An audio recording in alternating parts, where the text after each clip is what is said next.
In today's video, I'm going to teach you how to create flowcharts in drawio for Confluence and Jira. By the end, you'll know exactly how to add a professional flowchart to a Confluence page using the built-in drawio integration, connect your steps cleanly, and publish it so your team can reference it anywhere.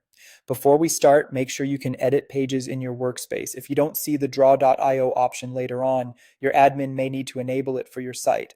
Open Confluence in your browser and navigate to the page where you want the diagram to live. Choose an existing page you can edit or create a new one if that's your workflow. Click Edit to enter the page editor, place your cursor where the diagram should appear, and type the slash command while draw.io. From the suggestions that appear, select the draw.io diagram macro. The slash command is the fastest way to insert macros without leaving the editor. A dialog will prompt you to name your file. Give it a clear descriptive name so teammates can find and reuse it later. Good names often include the process and team, like onboarding flow support.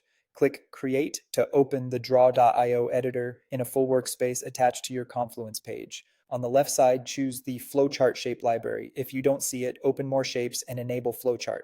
Drag the shapes you need onto the canvas, ovals for start and end, rectangles for processes, and diamonds for decisions. Double-click any shape to add text, use the handles to resize, and rely on the grid and alignment guides to keep everything tidy. Building top to bottom or left to right helps readers scan quickly.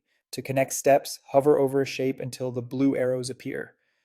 Click and drag a blue arrow to the next shape. Connectors will snap into place and auto-route around other objects. You can double-click a connector to add labels like yes or no on decision branches and adjust arrowheads, line style, and color. From the toolbar for clarity, keep connector lines as straight as possible and avoid crossing where you can. Small layout tweaks now will make the diagram much easier to understand.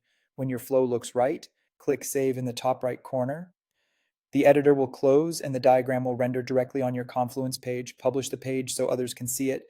To update the diagram later, click it and choose Edit. Your changes will be versioned automatically. This same approach works similarly wherever the Draw.io app is enabled, including Jira, making it easy to keep documentation and workflows consistent across your tools.